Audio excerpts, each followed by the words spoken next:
And we are live on Sunday, February 27th. This is the Helping Friendly podcast on tour, live, coming at you, talking about Fish Mexico. 3 days in a row, we've been doing this. This has been a ton of fun. I am here, Brian Brinkman, hanging out with my friends Jonathan and Megan. We have a very, very, very, very, very special guest coming on here soon who's going to be talking with us about night 3 of Fish in Mexico, breaking down what did we all hear, what were our highlights, what were our potential lowlights. You can share lowlights. We can get into it. We can hash out if we have disagreements and kind of where we hear the state of Fish at this point in time. I'm very excited to get into this, to talk about this show. I thought last night was very interesting. I thought it was fascinating in parts, and I thought it had thematic moments that we have been talking about here in the last couple of weeks couple of days, I should say. Before we get into all of that, Jonathan, how are you doing here on this Sunday, February 27th? I'm pretty good. I'm really disappointed in the Fish for coming out and playing really long songs. I was hoping to get 20, 30 songs in last night, and they didn't do it. But other than that, I feel like I'm rebounding. My morning's been good. So, it'll be an okay day in spite of my disappointments. Yeah. Having the urge for Fish to go back to a period where they played 25 to 27 songs a show is an interesting take. We haven't heard that yet, but we'll break that down, I promise. Just trying to bring Megan, new energy to the show. Megan, how are you doing today? You are coming off of a lovely little getaway. How are you feeling? Are you feeling energized? Are you feeling revitalized? Were you ready to see your kids today? Give us a full breakdown of what's going on. Yeah, I mean, it was a great little getaway. I feel like the way you feel after a weekend away where you've maybe been partying a little bit too much, but you really needed it. So you feel kind of like energized in like a soulful way, but like really tired in a body way.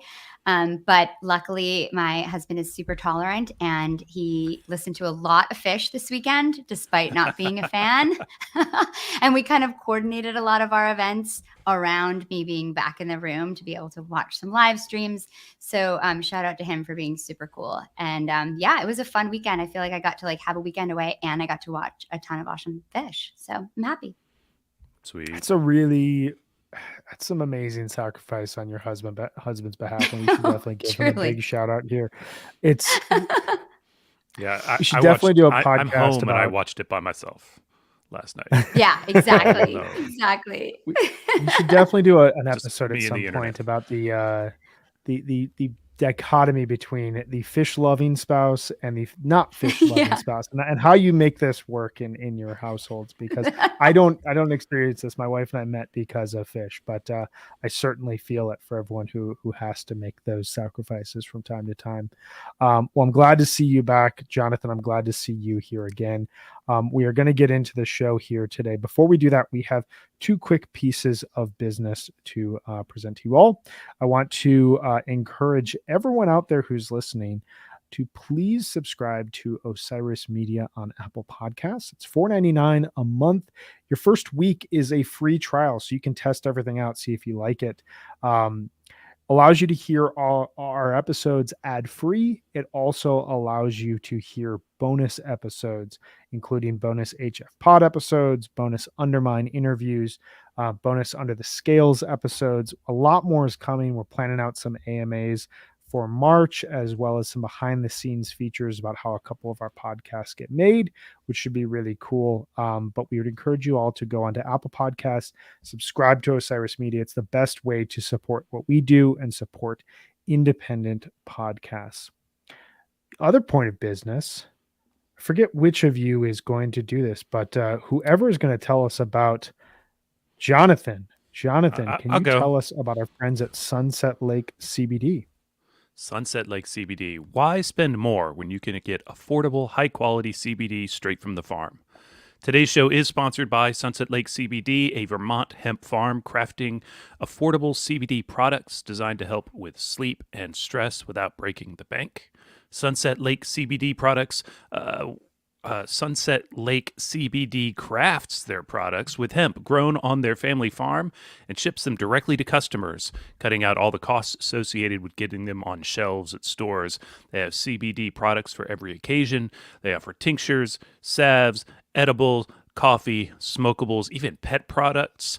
I've never given my pet CBD, but I've spoken about it often. But I use their hemp salve, which if you're watching, you'll see zooming in on your screen all the time. And I love it. I use it on my hands. It helps them feel good and relaxed. And yeah, it's great. So you should check them out today at www.sunsetlakecbd.com. Use the coupon code HFPod, getting 20% off all products. Sunset Lake CBD, farmer owned, Vermont grown. What How'd I great do? friends of ours they are. We love them. You did a great job. Anything else that we need to cover before we jump into the show here? You guys feel ready? Ready to Let's jump do in? it. I want to confess to the world that I may not actually get that Broke Down Pod episode done for Tuesday, but we'll see. This is a good I'm throwback hoping to for you. yesterday's episode. We were talking Broke Down Pod yesterday, which we always recommend on HFPod as well. And we are here hoping that Jonathan can get it done. If not, maybe the next week. We'll see. So we're going to move on, and we're going to talk to our very special guest, Ben Greenfield, who can be found on Twitter at GuyForgetOPT. He is the most knowledgeable man in the fish community about the song Jennifer Dances. He was the one-time writer for the online fish tour website, a great website that I frequented. He regularly, I guess you could say, writes The Skinny for Jambase. He is an all-around great thinker, great communicator about fish, and a lover of all things gravy and salt in gravy. Ben Greenfield, welcome to the Helping Friendly podcast on tour. How are you doing here today, my man?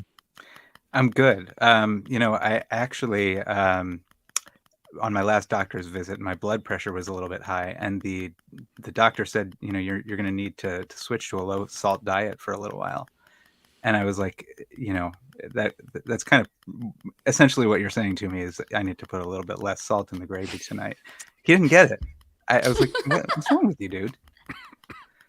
Anyway, you were like, great how to be many with you December guys. 99 fish shows have you heard? Clearly none that had Jennifer Dances. My gosh. How are you doing today, dude? Good. Great to be with you Good, guys. good. Likewise, Good we're to have you excited to here. have you. Yeah, thanks for coming. Tell us, we're talking here about February 26, 2022, the third fish show of the Mexico run. Tell me, before we jump into the show itself, give me kind of your breakdown of what you were thinking about the first two nights in Mexico and where you hear fish going into night 3. Yeah. So I think the big question on my mind as I was going into this is like on the heels of 2021, which was such an incredible and breakthrough year for the band. Does that energy, does that approach to crafting a show carry over, or was that like a kind of a one-time thing and now they're moving past it? And the feeling that I have gotten from the first two nights and continued to get maybe even more from the third night is like, no, this band is still on fire, and they're still sounding incredibly inspired. Like, I think the best sign of where the band is right now is that the arguments that are occurring online have nothing to do with like the quality of the playing. It's all arguments about Trey's sweater and the Dave Matthews fit-in. And It's a if great fish fans sweater. are not arguing about the quality of the jams, they're playing real well. So when true. the Very good nitpicking point. gets like very, very deep, it's the music's great. Let's just figure something else to complain about. Exactly. Well, we do have a Exactly. segment about the sweater coming up, so we will be getting into that. We do have a segment about We have the sweater differing here. opinions on the sweater too. We do.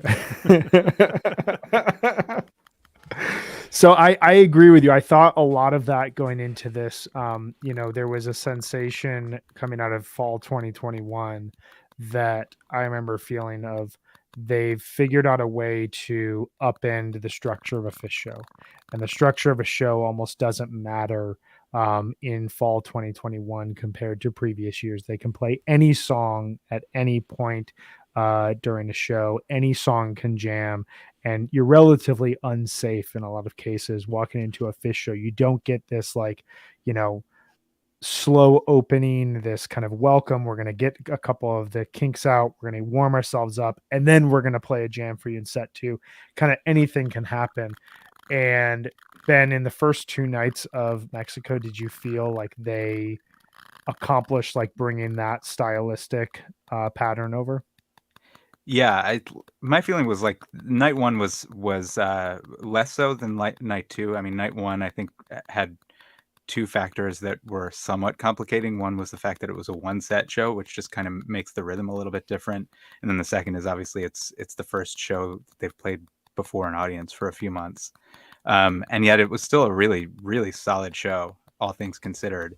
And then night two totally felt like they were back in their groove. You know, like you were seeing songs like sort of effortlessly stretch out, and then also, you know, like you're saying, the structure of the show, it felt like they could do anything and figure out a way to make it work. And that's just a really cool thing. And you know, when they bring in like the segues, reprise parts of jams and parts of songs, it doesn't feel forced, it doesn't feel gimmicky, it just feels natural and really flows in a really cool way. So yeah, it definitely felt that way. And then you know, just took it up a step last night. Well, let's get into it. So we have the band come out on stage here Saturday, February 26th. They open up with the very familiar riff of Axela, but we suddenly have a debate. What is Trey going to sing? Is he going to say Summer, or is he going to sing the start of the lyrics to Axela Part 1? He starts to sing Axela Part 1. Megan, I believe you texted us that he's singing the right lyrics. Tell me your thoughts on the breakdown between. Okay, did I get this wrong? Tell me your thoughts on where we're at. The Axela 2 lyrics are so much better. They just are. Yeah. But I do think coming out playing either one of those songs is a statement, and I think an awesome way to start a show. And adding the coda, the Part 2 coda onto the end was genius, and I thought that was super cool. Apparently they've done that before, but I didn't remember that. So that was really cool to hear them do that. I really liked that as an opening. I thought it was cool.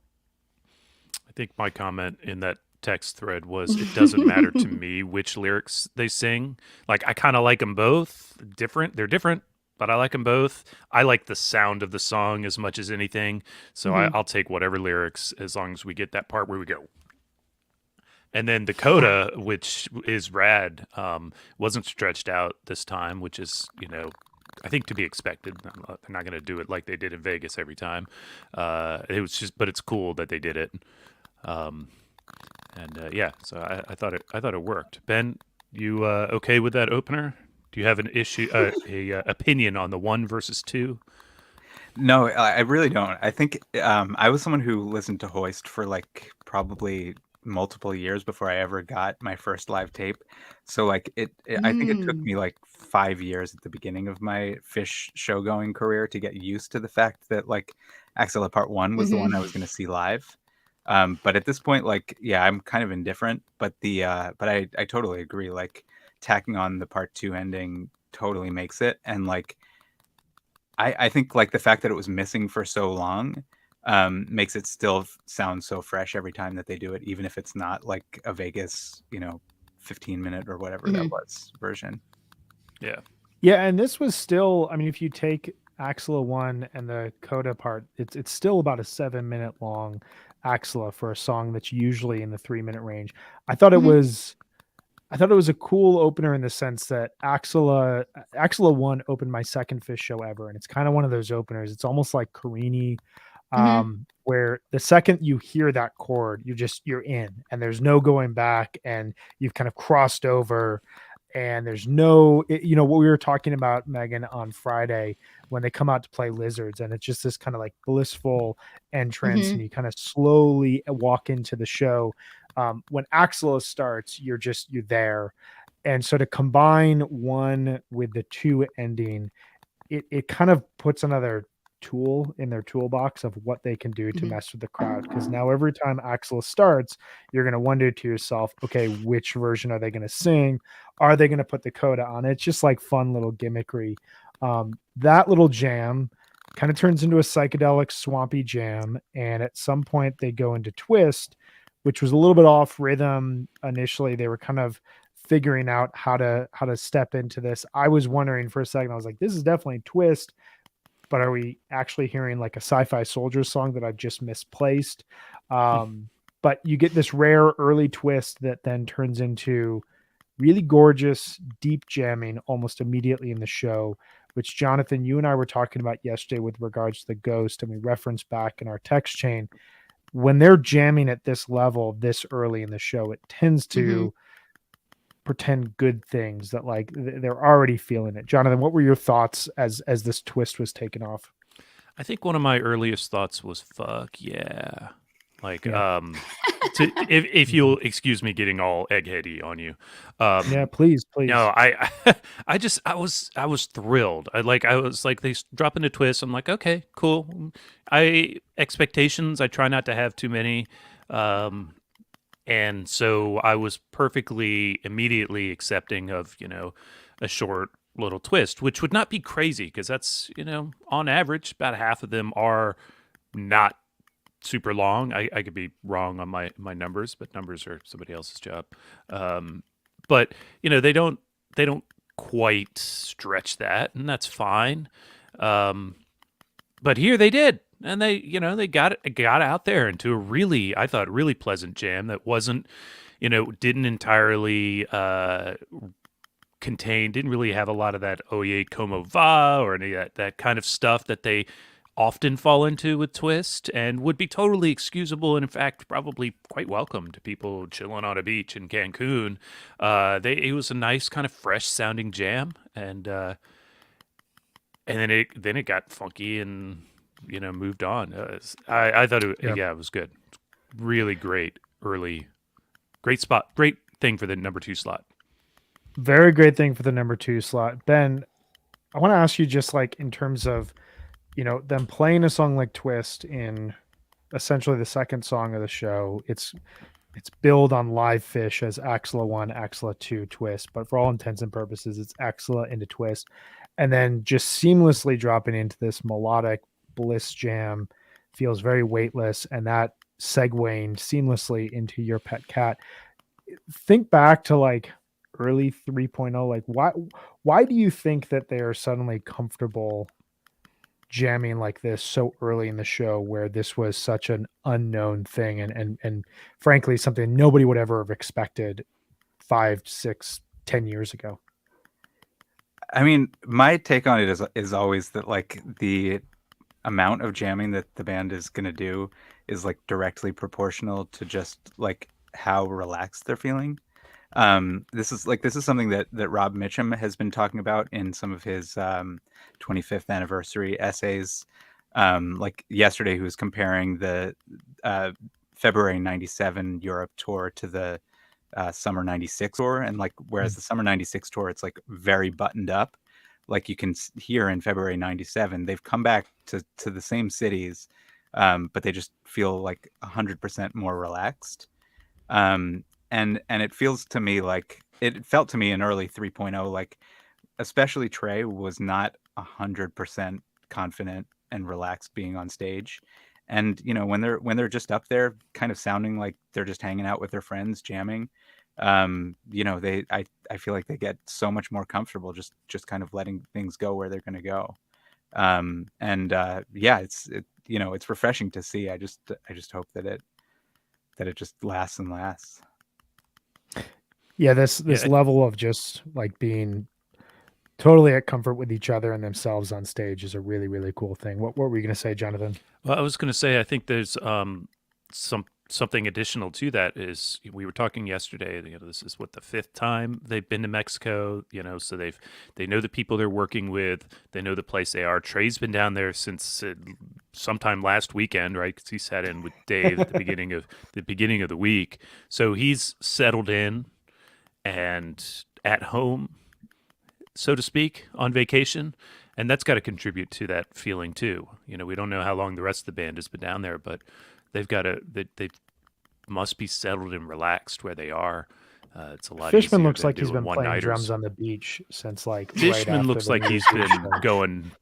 He's been having a good time. I think he's taking or a some surf time. lessons, and he's just like Oh my God. drinking out of a He's been living coconut. down there since right after the New Year's show. Dinner every night. in A the castaway look. Meg, what were your thoughts? So we move into Your Pet Cat, this like contrast and complementary jamming between this atmospheric, ambient, Eno style jamming, and Your Pet Cat just goes into like this kind of demented groove that, like, to me strikes me as stuff that you tend to love. I do like it. Yeah, no, I think that ending, their like twist ends so beautifully. It's like a really pretty ending. And then you just hear Trey playing that doo-doo-doo, like really quietly. And then it kind of creeps up and I'm like, yes.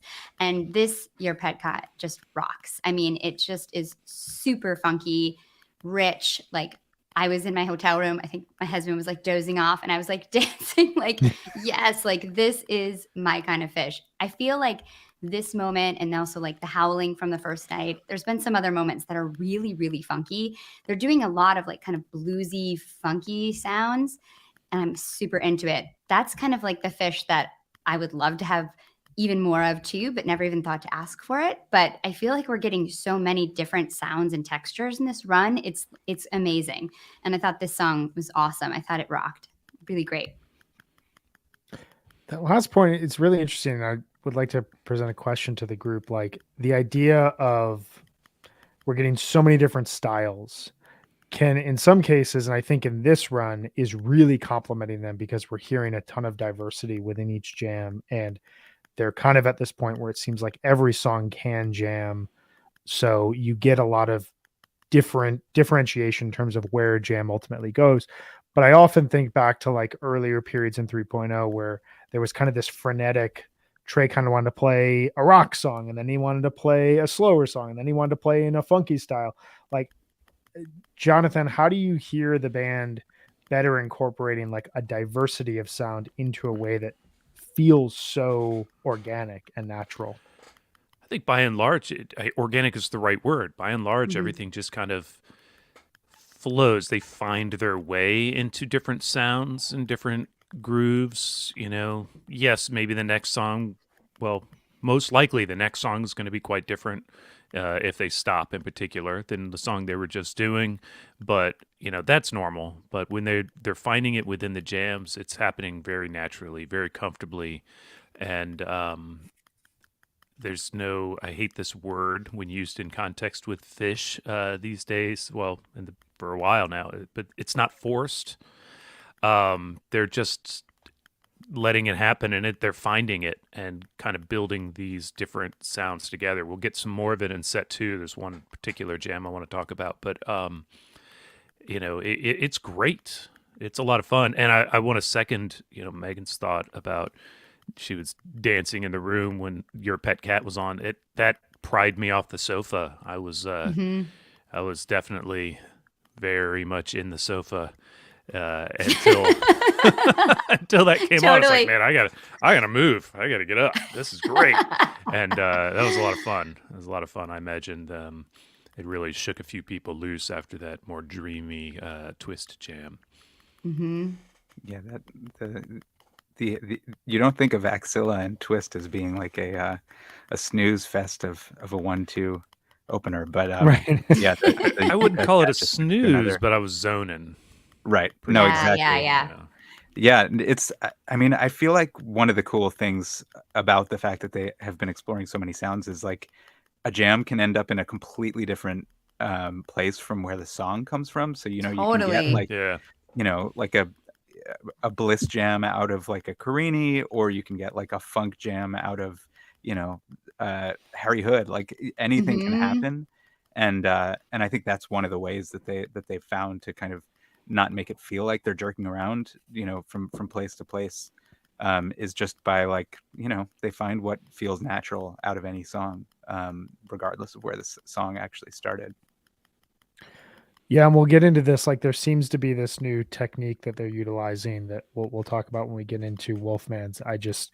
I find is allowing them to just open things up and go in a multitude of directions as a result. But I think it's a really interesting combination. I've got to wonder what it's like to be on stage because we talked about it a bit yesterday, Jonathan. Like, I don't know. I don't think that they're at a period right now where they're walking off stage and critiquing each other the way that they were in the mid 90s. I think it's a lot more. They're just going with the way that they're feeling, but there sounds like there has to be some intentionality behind, or at least some acknowledgement of we're playing really well right now. And when we get on stage, we can kind of just do anything. Like I wrote during Your Pet Cat, songs just don't matter anymore. Like these set lists, it's great to hear these Fish songs, but like it almost does not matter what song they play. They could play an entire set of songs that the vast majority of the fan base doesn't want to hear and still play a great show because whatever they're going to do, they're going to fall into something that is brilliant. They don't have to play. Fish doesn't have radio hits, but you know what I mean? They don't have to play the hits to the crowd that everybody loves. You mean they don't have to play Tweezer every night? They don't have to play Tweezer. They don't have to play Mike's. These are they're at a point where they have this combination of new music and whatever all their old music is, and they can just kind of play it. Stacy Klein says it perfectly here. From my perspective, the music is just channeled through them, and I think that says it really well. Moving through the set here, we move into Divided Sky, which is my personal favorite Fish song ever. I will hear it at any point in time and smile and remember my very first Fish tape. Really emotional version here. Trey asked Chris to turn out the lights. What were your guys' thoughts? Mike, starting with you, what were your thoughts on this Divided Sky? It was just beautiful. I mean, his tone was so beautiful during this Divided Sky. I just kept hearing his guitar and how good it sounds. I mean, it sounded beautiful. I also thought that moment was really moving and he was clearly feeling it. I think that you can tell when Trey's feeling Divided Sky because it is such a beautiful piece of music. But when you have that like strong emotion behind it, I feel like it resonates even deeper. Great placement, like interesting. I wasn't expecting that out of Your Pet Cat, but it was great. Beautiful. I was a little surprised this morning to look at the timing on that Divided Sky because it felt like there was a little extra something in the back end, but it's still only like 16 minutes long. But yeah, I thought it was a real nice version. I wonder, did Kuroda just not hear Trey? Was he not paying attention when he asked him to turn the lights off? Or did he not think he was serious? Yeah, no, I was ready for Trey to be like, Chris, like, if you don't turn the fucking lights off, like, you're fired. Yeah. Like, I'm gonna fight you. Come on. Like, we like you and everything, but like, come on. I guess you do a pretty good job. You got one job, maybe two. Turn them on, turn them off. Come on. But I have to say that, like, the Axela callback, the "Don't shine that thing in my face," man. Yeah, that was cool. Good line. That was funny. Yeah. Yeah, when he's Trey feeling thinks like he's hilarious, and when he calls back to that, he just thinks that is the funniest bit. Clearly, like I could just see it's not in tracking, but I could just see Trey from in the studio just going, "That's so funny, man.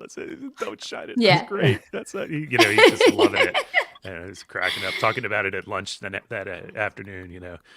Totally. That was the everyone one just thing kind of he nodding wrote along in a the set list. little bit. Yeah. So we go Divided Sky, we go Mole. Anyone have any thoughts on this version of Mole? I like Mull. I hope they keep playing it and develop it because it's got legs if they want to walk. I really Nice liked placement. a couple of the versions over the summer. The I believe the Gorge version and the Santa Barbara version, both from the fall, both had some really, really cool elements to it. And I kind of thought we were going to get that from this first big Mike song of the run. But it was there. It was good. It's a good new Mike song. We moved It's then about into tacos too. It's about tacos. It's got at least a line about it. We moved then into Wolfman's Brother, which I'll just come out and say this was my favorite jam of the run thus far, aside from Carini, which we talked about yesterday. And this, before we all dive into it as a group, I just want to note, like, this is where I'm really hearing a theme. We talked about it a bit yesterday, but it's immediately present here. They play the Wolfmans. It drops almost immediately into this silent melodic jamming that we've been hearing from the band through this run. You get a bit of funk, but you get this kind of weightlessness. The bottom drops out and they're kind of just floating and bobbing along the water. And I don't know if this is intentional or if this is just something that they fell into on night one with the tweezer and just kind of kept returning to it. But it allows them this opportunity to go naturally into any sort of style of music. But it also allows them to really just stretch out in the same way. And I don't want to be blasphemous, okay? So I'm just going to warn everyone. But in the same way that middle section of the MSG 2019 tweezer was so silent, so quiet, so contemplative, so melodic, and just allows them to drift along. You're starting to get that approach to these jams. Last thing I will say, and I'm going to throw it to you, Ben, for your thoughts. I did the math. I did the numbers. I looked on fish.net's jamming chart. I think that this is the best version of Wolfman's that we've heard since 12/28/1998. Ben, any thoughts on that statement? Any thoughts on the Wolfmans overall? Oh gosh. I was at the 12/28/12 show as well as 12/103, two excellent versions of Wolfmans. Good Wolfmans. Yeah, and I'm not feeling the urge to yell at you about that opinion, so I think I might actually agree with it. It was really it was really good. And that's the thing, is it like went to so many great places, but as you sort of were getting at, I think my favorite part might have been like just what happened at the beginning of the jam, because it was so unique. Like the fact that they didn't switch keys, they didn't change the rhythm, like everything about it was sort of like, by the textbook definition, probably still a type 1 jam, and yet it didn't sound like a Wolfman's jam. And when you've played a song, I don't know, 150 times, I don't know how many times they've played Wolfman's, and yet like right away you can find a new space to go with it. It's so impressive and really speaks to just how closely they're listening to each other right now and how creative they're feeling. It also just like, what you're talking about with the weightlessness, like there's clearly like a vibe on that beach, and it makes me wish that I was there to hear it.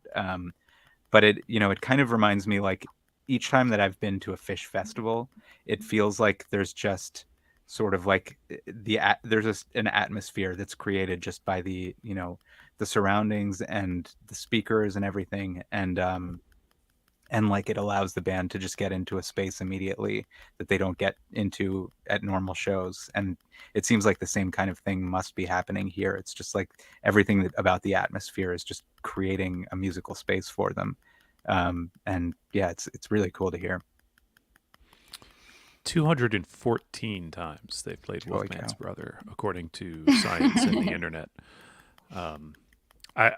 It's funny, my favorite part of this Wolfman's jam is actually towards the end, when Trey has all but brought it back. It's not in the original key, and he's scatting along, and it's I love that. I love the way they got there. I enjoyed the process and everything about the jam. Love the way they got there, and it raises a question that I brought up last night in our little text thread, which is, should Trey have tried to bring it back to the original key and end the song in the standard fashion? I'm going to argue that no.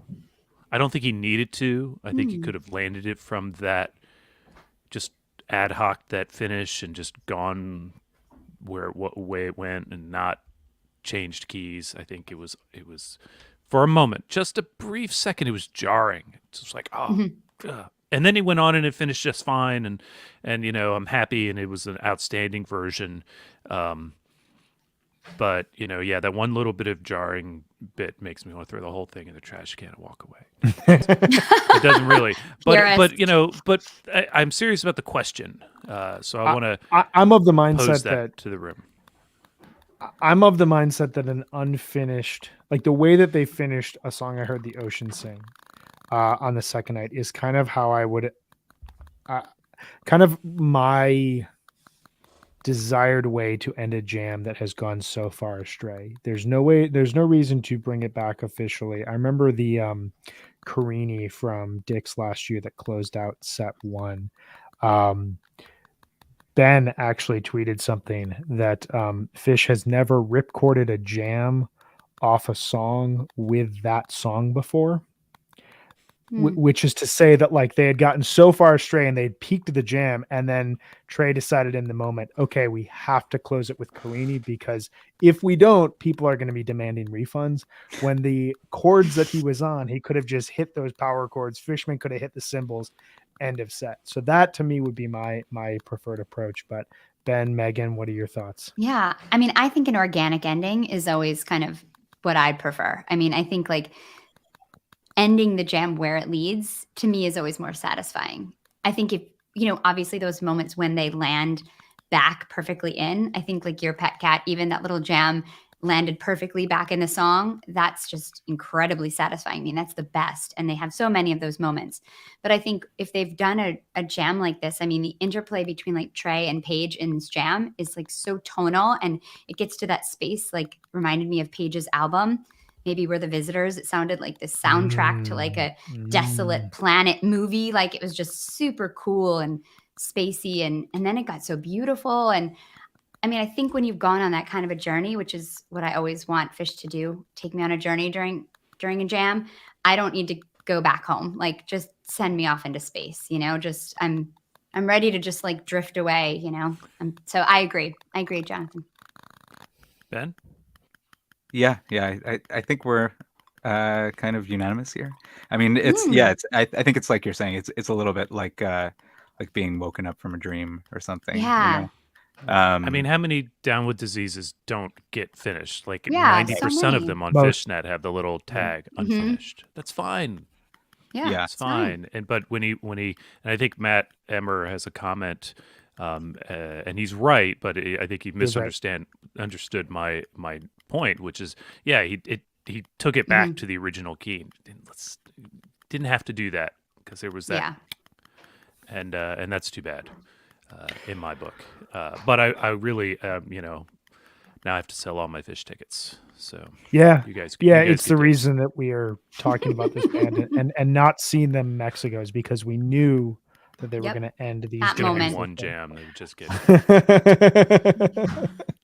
I actually, I think I was listening on Sirius XM at this point, so I don't know the answer to this question. Did the entire audience leave when they did that, or? Of course, no, they played Cavern not as many empty people beach. as during the Encore on Thursday, but it was a significant amount. It looked like it emptied out. No. Anybody have any final thoughts on Wolfman's, Meg? I don't know if you. I want to give everyone a chance because it's such a stunning it was fantastic. Jam. Yeah, Ben, did you get to say everything you wanted about Wolfman's? I think so. Oh, the one thing I wanted to mention, but I wish I had remembered this, but somebody on Twitter last night during the Wolfman said that the scatting was a nod to Dave Matthews, and I just appreciated that comment. I have one more quick thought about the Wolfmans, and I had it in my head compared to two versions I particularly love, and people who loved last night's Wolfman should check out the Baker's Dozen version from Velvet Night, which goes into a just gorgeous ambient jam and has some of my favorite just leads between Trey and Paige, but also it didn't get as spooky, but it did touch on elements of the 1031-98 version, which is one of my favorite Fish jams of all time. We end the set then with Cavern. My son stood in front of the television during Cavern and did the Cavern dance, which was entertaining for us in our home. And then we went to set break. And when we come back, the band comes back with a pretty accomplished set. They open up here with Set Your Soul Free. This version, we've already heard, but in years past, the 2019 Mexico run features a 26-minute Set Your Soul Free that is really fantastic, that ends up in Mercury. The 2020 Mexico run has a Set Your Soul Free that is really, really worth hearing. I was also on the Saturday night show of that run, 2/22/2020, a very good show that has been overshadowed because of the pandemic. This version reminded me of elements I loved about the early part of this run, but it kind of tapped back into the Simple Catapult Machine jam from Dick's last year. It was kind of bubbly, it was effervescent, it became very demented when the synths came in. There were weird under pressure teases. I wrote at one point that there's no sign of coming home. This is truly bizarre jamming. It's interstellar. They sound like mad scientists. It is so demented. And then I ended by saying this is fucking Bond villain jamming. It just was evil. It was weird. It sounded like something from like 1970s, like Kraftwerk. I loved everything about this. Ben, what were your thoughts on the Set Your Soul Free? Totally with you on that. Yeah, I think this was my favorite jam of the show and maybe of the run so far.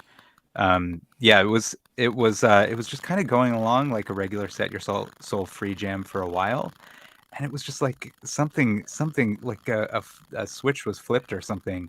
Mhm. And yeah, it sounded to me like at any given point they could have started singing Under Pressure or Quadraphonic Topplings, and I was like, okay, if Oh, like those are the two directions you could go in, like that you're in a pretty freaking cool place. And yeah, it just kind of kept going from there, and I was like, I feel like there were times in 2.0 and early 3.0 where I just like dreamed that the band would be able to find these types of places with such ease, and never thought it would happen again. And it's one of those moments where I'm kind of like pinching myself about where we are with Fish right now. 100%. Meg, what were your thoughts on this? Yeah, I totally agree. I mean, the beginning of it is kind of like melodic and rhythmic, and then Fishman starts to play this like super tribal beat, and that's when Paige starts to come in with this like crazy synth madness. It's like calypso-y like, and I remember I was on the hotel bed and I had one of those moments and I was like, what song is this? And like if you can feel that way, like, well, couch touring, like that's crazy. Like when you're like in the middle of the show and the lights and you're dancing, it's easy to forget what song you're in. But like Sure. to be at home and to feel that way, to be transported like that is pretty epic. I think the like resonant, dark, like juicy Trey tones were just like just incredible. I felt like it was so deep, so spacey. I also felt like the end of the jam had like a lot of new textures and sounds that we haven't heard a lot from them, which I think is just exactly been like, how can we be 39 years in and getting new sounds? Like this band is so inventive still. It's just, I felt really excited by it. It was awesome. Yeah, I won't waste a lot of time repeating what you guys said, but I just the bit where they got deep into the synth Lord Page and his buddy Yes. Trey started making things weird, and I was thinking about our conversation yesterday, Brian, how we I believe I said that I really I need and want that like extreme weirdness from time to time, the cacophony from last summer. Like I don't want that to go away. Incorporate it, blend it into all these the lighter sounds and the more ambient kind of synthy sounds. Cool, bring all those into, but let's get good and weird. And they did it here. The Under Pressure thing was wild and weird, and I'm into it. And then I felt like they transitioned nicely, like they into Simple. And I've said on this show before that Simple is not one of my favorites, but I really liked this one. I liked the placement and the jam in it and you'll forgive me for jumping into this next song, the jam in it was great. It had this cool ass kind of blues rock sound that sounded a little bit like Cool It Down, structurally, but not quite. I think we kicked around a couple songs at the time in our text thread about what it sounded like spooky. There was elements of they could have gone into teasing spooky, which they haven't played really in forever, and all of that was just so much fun. What a cool version of Simple, and not, it was like almost 13 minutes, so, but not crazy long, but like all told, that's 35 minutes of music. Those just in those first two songs, pretty rad, and they weren't done. Yeah, no, that's true. Ben, It was such an interesting thing in the Simple Jam because I think like both the fact that it had a structure to it, that like the blues progression you were talking about, but also like the way that they went into it, it almost sounded like less like a jam and more like a segue. And I feel like people kept saying like, wait, what song is this? Like ZZYZX after the show, who I think was at the show, said like, hey, did anyone figure out like what song they were playing in Simple? And like I kept expecting them to start singing something, and then obviously they didn't. So it's weird and cool when that happens, but it was definitely, I can't remember any other Simple that sounds anything like that. I know, it gets into this like New Orleans kind of like really dancey, like funky bluesy. I loved it. I thought it was super cool. Yeah, they really did organize it kind of like a song, and outstanding. And I think it was a fun game trying to figure out like, what song is this? Where are we going? What are we doing? And they did nothing when they finally went somewhere. It was nothing like what that jam had been. Brian, you were frozen there for a second. Are you back with us? You want to weigh in on this Simple? Nope, he's not back with us. He's frozen again. At least it's in a, at least didn't have a finger out there. So can you guys hear me now? I'm hearing you now. I'm in a machine right now. All right. Living in the glitch world. I'll try to keep this going as I deal with technological issues. That's all right. You can carry on. Well, let's talk about sense, because they landed into a proper sense and subtle sounds, right? Ben, you're our guest. Tell us your thought. What did you think when they actually rolled into sense and subtle sounds here? So yeah, my first thought, I was sure at one point coming out of the Set Your Soul Free that they were going to go into sense. So I was like pleasantly surprised to have been wrong about that, but then to still get a sense later in the set. My second thought, like so excited every time that we get both halves of sense. Those just belong together. But yeah, this was, I mean, to me, this was one of definitely like the handful of best sense that we've ever heard. Like it felt like it kept going to all these different interesting places. Like Trey was doing so much cool stuff. Fishman was doing so much cool stuff. And like, I have to listen back because I feel like I don't have a great sense of what even happened. But in the moment, it was just like every single thing that they're doing is so cool. So yeah, I was just kind of 100% along for the ride. I was thinking about what you were saying in the beginning, Ben, about this being effortless, their whole jamming right now. And it just seems like they're never kind of like searching or pushing. In the past, you could hear that during jams, them kind of like looking for the next riff or the next place to go or the next kind of phrase. And here, they're not doing that at all. It seems like they're just listening, and it seems the music is just kind of like falling into these like beautiful grooves. And I guess I was just amazed that like every song in this set so far has gone somewhere like totally amazing and interesting and not where you'd expect. And I was just, it was exciting. It's a pretty good place to be, right? Brian, what do you think about this sense? Hey, one thing I just want to say really quick about Simple. I kept trying to say this, but I was technology was holding me back. I am not a fan of Fish blues. But if Fish wants to play the blues like this out of a jam, I'm cool with it. It was a great little Yeah. groove to fall into.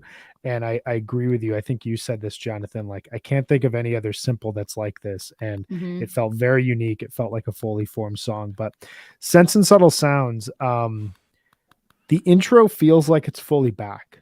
And that is a really, really good thing. The intro is a part of the song. It's an essential part to understand the arc of what Trey is trying to sing about in the song.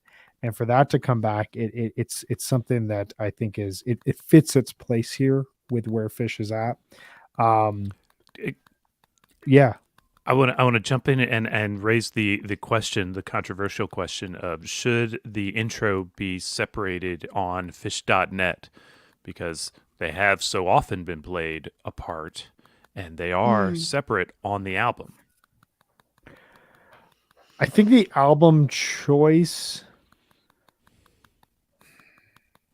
was interesting and not the right move.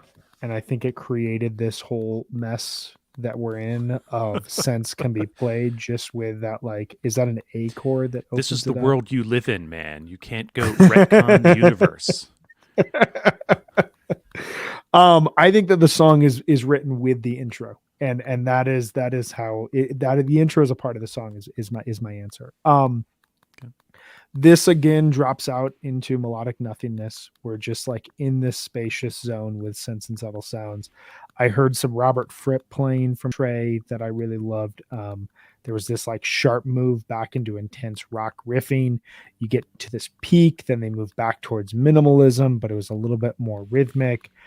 At one point towards the end, before it faded out into Cross-Eyed, I wrote Trey and Fish are just playing riffs around each other. And it just reminded me of there's a Ghost from Nashville 2018 that is probably my favorite jam of 2018. And Mike and Trey sound like they're dueling for the lead of the jam, but in like a really, in like if you're playing like one-on-one hoops with someone and like you're just having a great game, or like you're playing tennis against someone, it almost doesn't matter who wins because like the competition is what it's about. Trey and Mike in that Ghost sound that way of like, oh yeah, you're going to play that riff. I'm going to throw you this. Can you keep up with it? And Trey and Fish sounded that way towards the end of this Sense. And I love that because it's just the two of them, friends for 40 years at this point in time, just jamming together on stage in Mexico and coming up with new ideas and kind of these themes that we keep going back to of how are they still doing this? How are they still finding new sounds? How are they still finding new ideas? To me, it all comes back to like, there's a friendly competition of we're all trying to communicate together, but you throw something out, I'm going to try to throw something out that challenges you. And I forget, is it Foam? No, it's Limb by Limb that Trey wrote the song to basically say John Fishman can't play this. And then John Fishman played it. And he wanted to write a drum beat that Fishman could not play in any way, shape, or form. And he did it. And that is just like a amazing part of Fish. What were your guys' thoughts as this jam was ending? Well, I know I don't really remember my thoughts, but I do remember what I texted to you guys, which was that at this point we were 3 songs into set 2 and they were all S songs. And when they finished, when they stopped playing Sense, they started playing Cross-Eyed and Painless. I wrote, well, the S set is out, but the Relentless set is still on, because they were just going for it hard. And I think that something I didn't really reflect on last night, but I have since, is that I'm glad it wasn't properly or intended to be any sort of themed set, like an S set. Those things are always fun, right? They're a blast. It's so cool when they do stuff like that with intention. But at the same time, the fact that they're delivering such a strong set without a framework is better, arguably. In this case, I think it works quite well. Ben, where were you at this point? So this was actually the point right as Sense was ending. I have like a group text with 3 friends of mine who are like Fish fans, but are not following every show as it happens. And this was the point where I texted them and I was like, you got to make sure you're listening to these shows. Like, the band is just continues to be on fire. They're just playing like one of maybe one of the best synths that they've ever played. Yeah, it inspired me to fire up my SMS threads. But then it was also, I don't know, Cross-Eyed was such an interesting call because it's Mhm. Yeah. I mean, first of all, I can't think of too many times that Cross-Eyed has appeared this late in a second set, especially like when the band is clearly in a jamming mood. Mhm. And Yeah. yeah, it's kind of a, it's like a we mean business sort of call. And it's kind of ballsy. Yeah, I And think what I another said. example. Oh, go ahead, Oh, Jonathan. this is brief. I think what I said when they dropped into it was, "Oh shit." So, which is what I would have said if I was on the beach at the time. I probably would have drawn it out Totally. a little longer, but same words. Go ahead, Nick. Yeah, this song, anytime that this kicks off, you're like, it's a good night. And I feel like this is another one of those examples where the song, the jam they get to is so different than how the song is. I mean, they get to this like super ethereal and delicate and some of my favorite kind of Fish music, like really, really beautiful and just stunning, gorgeous music. And coming out of like such a drum heavy, like rock song, it's so interesting how they can do that. I thought this was fun. I was excited when they played this. And it's interesting now how, like we were talking about last year, the song selection is so different now and matters in such a different way.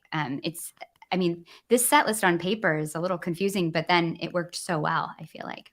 Mm. Yeah, it's interesting. Like, I can't really think of a lot of examples where Cross-Eyed has played this late. One that immediately comes to mind is 5/27, 2011, which is It's kind only of the fourth song. It's how late could it be? Well, yeah, but it's Yeah, Cross-Eyed and kidding. Painless kind of reminds me of it's kind of like Golden Age in the sense that it's either going to kick off a second set because it works really well as a launch Maybe the pad, 2-hole, right? After or the a 2-hole, short new a- opener kind of song. right? And Yeah. it kind of is the song that, like, okay, we've played this. Now we're going to play Cross-Eyed because Cross-Eyed is a reliable song that we know we can play for 12 to 15 minutes with limited effort. Let's see what ideas we get, and it's kind of that first jam vehicle of the set to have it come after a 22-minute Set Your Soul Free, a 10-minute really unique simple, 12-minute unique simple, and a 17-minute one of the best Sense and Subtle sounds we've ever heard. It is my initial thought was, we're 50 odd minutes into the set right now. Like, if they played this long enough, we might be seeing another 4-song second set, 2 shows in a row. That's incredibly rare. That's not something that anyone's predicting or expecting at this point in time. I may be wrong saying this, but I feel like the last time, and perhaps the only other time that's happened, is where we had back-to-back 4-song second sets was 11/19/97 and 11/21/97. If I'm wrong on that, someone please correct me. But this jam is a huge call. We go into that waitlist zone again almost immediately. It's a very unique spin on Cross-Eyed. I texted you guys and I wrote down in my notes, Trey just can't stop finding great ideas. Like, every riff he plays feels pre-written. It feels like they're communicating without any sort of effort at this point in time. It's kind of subtle. We're in this melodic zone of brilliance. And then we're kind of moving through hypnotic space that had more energy. And I thought that they were going to build at that point in time before moving into waste. But I thought that this was just a great, I say little in quotes because this was a shorter jam than we'd heard throughout the rest of the show in a lot of cases, but still just as accomplished and just still showcasing an ability for them to drop into a space where there's almost no effort, required. They're just playing music at this point. Yeah, I wrote down in my notes about this. John Fishman just thrives in grooves like this, and then I wrote, but actually John Fishman kind of thrives in everything he does. But yeah, Yeah, fair. it's I like one thing I was thinking about, like it's just such a cool space that the band is finding itself in. We were talking a second ago during Sense about how, Trey and Fishman, just like the way that they interact is so key to what's going on right now. But I think it's also true that each of the band members, um, the amount that they have been practicing and, Mhm. like honing their rigs, how comfortable they feel with their rigs at this point, it's really shining through. I mean, during this jam, like you're saying, Brian, Trey's ideas were so great. Fishman's chops are just, I mean, he just adds so much to every jam. The work that Page was doing, I think he was on the electric piano for this jam, and it just really gave an incredible character to the jam. It was really restrained, and Mike holding it down the whole time. It's like the band is so together as a quartet, but each one of them is really on top of their game right now. It's cool. People on Twitter, I think, were saying it, or maybe it was in our text thread. It's like, how is it that we're here after 39 years or some ridiculous amount of years since this band started? And 29, 39, 49, 50. They've been here. They've been together for about 80 years, right? And yet so young. But I think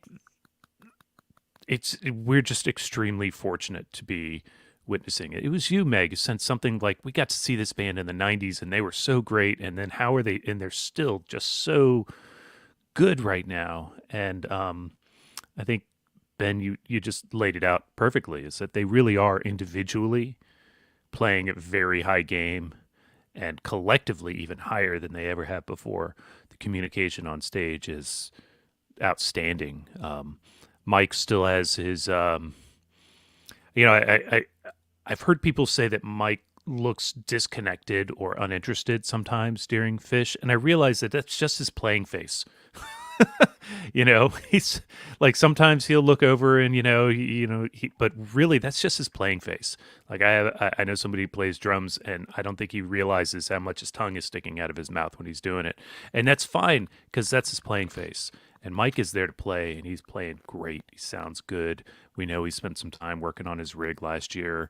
He posted a bunch of posts about it on the summer, and I don't know if he's happy with where it is, but I'm pretty happy with where it is.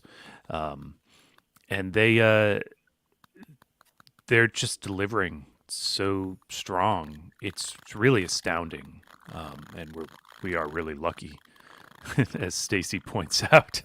And we should be grateful to be on perfect, the earth yeah. at the same time as the fish from Vermont. Yes, it's true.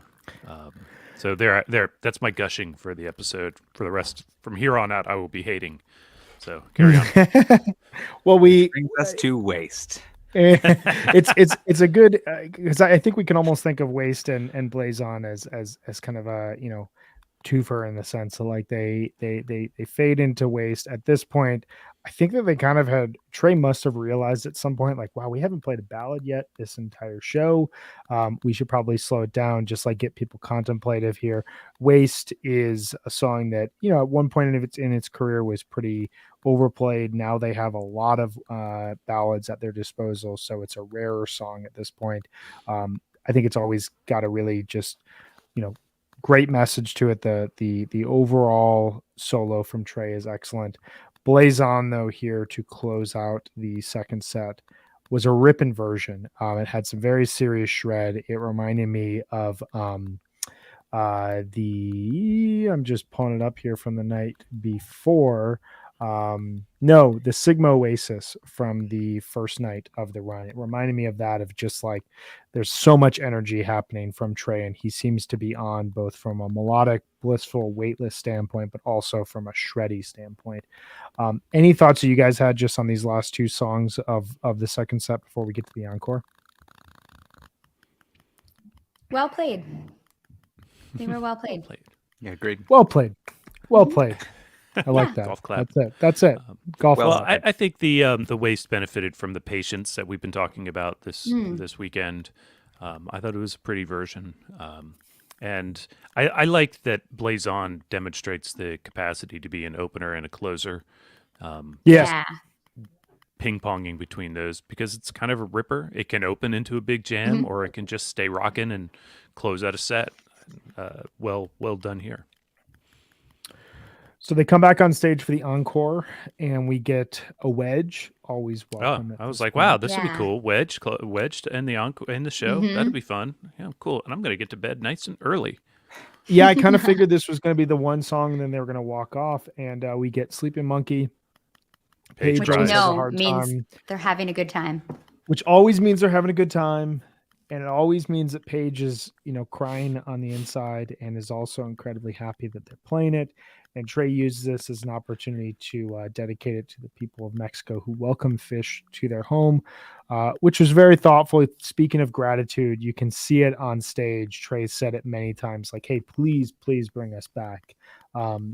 This sense of gratitude has been something that's permeated around the band since they came back in July 2020. And you kind of hear it at every step of, hey, we realize that we're pretty lucky to do this, that this could be taken away for a variety of reasons. And we want to make sure that anyone who's in our orbit knows that we're thankful for them, which then fades into Slave, which I don't want to get nitpicky at this point because I think this was a really good show. But my only nitpick would be, I think if you had gone cross-eyed into Slave, you have a pretty damn close to perfect second set there. It thematically would have fit. But I will never complain with wherever Slave is played and having it be the encore. After we've heard so many set one versions, having it be the song that just like gives you that contemplation, that reflection, that just one last and then the show's over. Anyone have any thoughts to share just about this encore and about any of these performances? It was really good. I mean, I think when you hear Sleeping Monkey as the second song of an encore, you assume the show is ending. But who's gonna complain about being sent off into the night on a beach in Mexico with Slave to the Traffic Light? It's a good way to end a show, Especially Yeah, if you I don't have to like get in a it. car. Yeah, exactly. You're just walking to the beach, like walking through the water. Yeah, I mean, I thought this was a gorgeous version, and I do like it as like this third song in the encore. It makes it kind of feel like extra special. And I think that even like just a well played version of Slave is so good. I mean, the like piercing peaks at the end, I got chills, and I was just at home. It wasn't like or at the hotel, but I was just like not at the concert, and I was still getting chills. I mean, it's incredible, and I think probably left everyone there feeling really great. Can't wonder go wrong what with the- Slave. You can't. Never. That's all there is. I really wonder what the post-show vibe is of. It's got to be like a festival where you're going I back think it's to a camping. party. The pool Yeah. looks like people have been putting videos up, and it looks like there's like some pretty awesome after parties going on. Well, I mean, the show ends pretty early local time there. And as Trey said to everybody at the end of Slave, be safe. Because he knows that it's a party and it's still kind of early. And so, yeah, I'm pretty sure folks were, ready to roll back to the room and climb into bed and go to sleep. Every guest at the event was in bed within the hour, I'm sure. It's that last, it's the vibe of we wake up tomorrow, we have another Fish show, and when we go to bed after the last Fish show, we got to get on a plane and fly back to America. You're So thinking way too far ahead. I'm sorry. I've got to we wake up imagine last tomorrow night and was all we the got to fun do is night. hit the buffet. Yeah. And then there's a fish show in the afternoon. What a bummer. Yeah, we'll have life some is time good. to float the lazy river. Come We on. will. Do they have one of those there? I don't even know. They have to, right? They've got to I'm have a sure. lazy river. Well, I mean, you could just float in the sea there, I suppose. I know nothing about the logistics of building a lazy river, but I just have to imagine they have one. So this was a pretty good show. I'm going to go around. Meg, what were your kind of last thoughts on 2/26/2022? Great show with some truly inspired moments of jamming. Jonathan? How's this band still so good? And Ben? Yeah. I think one of these days they're gonna figure out a way to play an average set, but they haven't done it in a while. I like that. That's it. Yeah, I keep waiting for like the reset show, and it just doesn't seem to exist anymore. It's a really good place to be. Um, Ben, I want to thank you so much for joining us here this morning and talking through your thoughts. We will see you again tomorrow. You'll be hanging with us to recap the final night of Fish Mexico. Final afternoon, evening. We're going to get a daylight set here, which always is fun in Mexico to get the daylight set.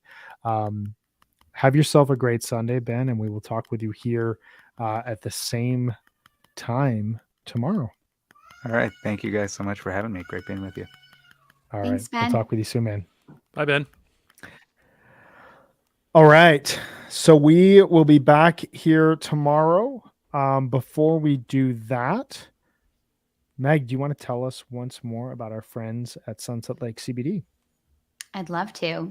So, Sunset Lake CBD is a majority employee owned hemp farm, and they're located just outside Burlington, Vermont. For years, Sunset Lake was a dairy farm, and they produced milk for Ben and Jerry's ice cream. But in 2019, they diversified and started growing hemp for CBD. And they're amazing. They embrace Vermont's tradition for land stewardship. They use sustainable and regenerative farming techniques. They build and protect healthy soils. They're 100% pesticide free. They use minimal tillage, and they implement cover crops and crop rotations. They also serve as a research farm for the University of Vermont agronomists to study hemp and inform best industry practices. I've become a huge CBD fan, all thanks to Sunset Lake. I really love their gummies and their tinctures, and I just think they have an incredible product line, and they've got something for everyone. So check them out. Go to sunsetlakecbd.com and use the coupon code HFPod, and you get 20% off all products. So that's Sunset Lake CBD, farmer owned, Vermont grown. And what an organization they are. I've been utilizing them extensively throughout this weekend to enjoy and get the most out of the fish shows. Fantastic company. Well, guys, thank you so much. This has been a really fun weekend recapping fish, and we will be back tomorrow at 1 p.m. Eastern to cover the last night of Fish in Mexico, and then we will be back on Wednesday to talk Mexico, as kind of give us a few days to kind of recap. Hopefully we'll have RJB back with us to talk through his experience on the ground in Mexico. Last thing I will on the sand, excuse me. We got to fit as many of those as possible in. Last thing I will remind you all is please subscribe to Osiris Media on Apple Podcasts. It allows you to hear ad-free episodes. It allows you to get bonus content from this group, as well as the Undermine team, as well as some Passed Under the Scales episodes, as well as a lot more to come. We have a lot more that's on the horizon with the premium feed, but we'd encourage you to subscribe to that to get both ad-free as well as more content from those podcasters that you love, and it helps to support a great company like Osiris Media.